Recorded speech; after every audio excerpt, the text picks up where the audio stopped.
ఓం శ్రీ గురుభ్యో నమ. గం గణాధిపతయే నమ. శ్రీ తులసి ఛానల్ నుండి నేను మాట్లాడుతున్నాను.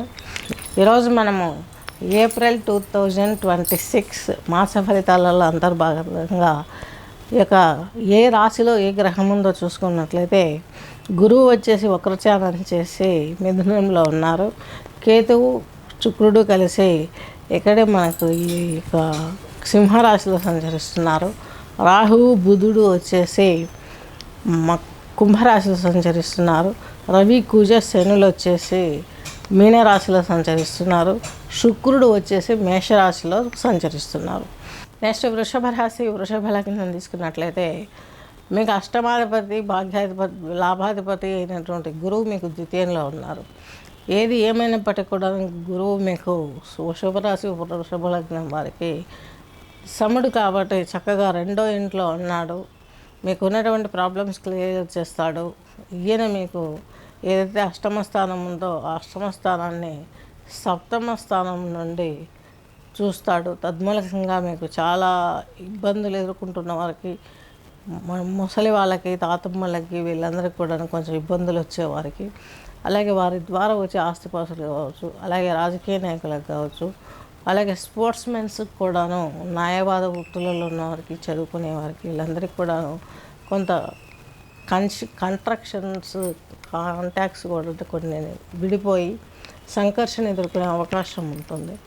నెక్స్ట్ మీకు ఈ యొక్క వృషభ రాశి, వృషభ లగ్నం వారికి శని ఫేవరబుల్గా ఉన్నాడు.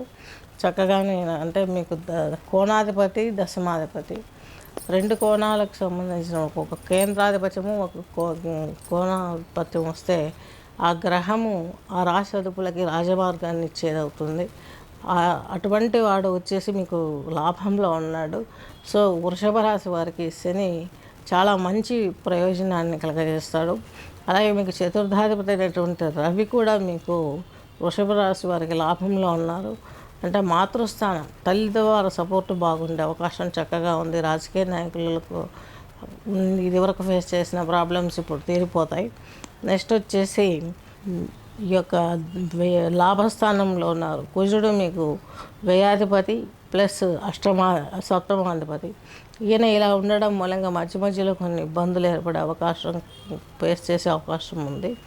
ఏది ఏమైనప్పటికీ మీరు చేయవలసింది సుబ్రహ్మణ్య ఆరాధన చాలా స్పష్టంగా చేసుకోవాల్సిన అవసరం ఉంటుంది. సుబ్రహ్మణ్య ఆరాధన లేకపోతే లక్ష్మీ నరసింహ కరాల అవలంబ స్తోత్రాన్ని పారాయణ చేస్తే చక్కని జీవితం మీ ముందుకు వస్తుంది. అలాగే కుజుడు బాగలేడు కాబట్టి రెండో ఇంటి అధిపతి, అలాగే మీకు కుజుడు మీకు వ్యయాధిపతి ప్లస్ సప్తమాధిపతి అయిండు. దీని మూలకంగా ఇబ్బందులు అనేకంగా ఫేస్ చేస్తూ ఉన్నారు. ఏది ఏమైనప్పటికీ కూడాను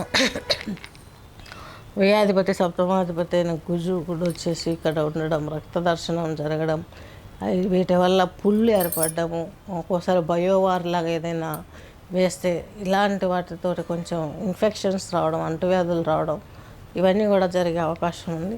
ఎందుకంటే ప్రపంచ పరిస్థితులు బాగలేవు, గంట గంటకు మారిపోతున్నాయి. మీరు కుంకుమార్చన చేయమని చెప్పాను.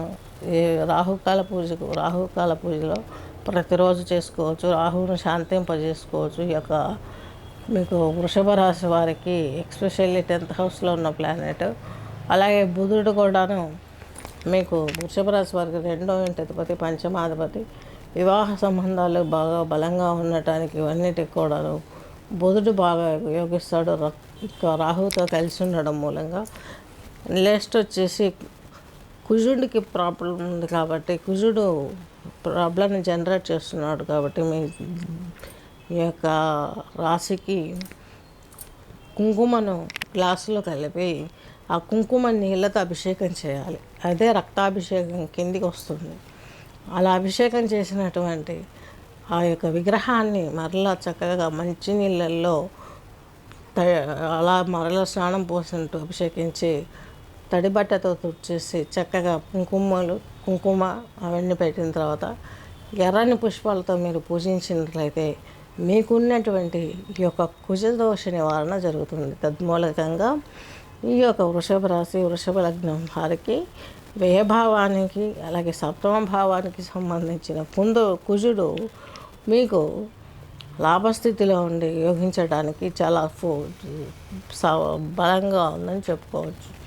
శనిని తీసుకున్నట్లయితే మీకు ఎలాగో మంచి జరిగే అవకాశం స్పష్టంగా గోచరిస్తుంది. శుభం.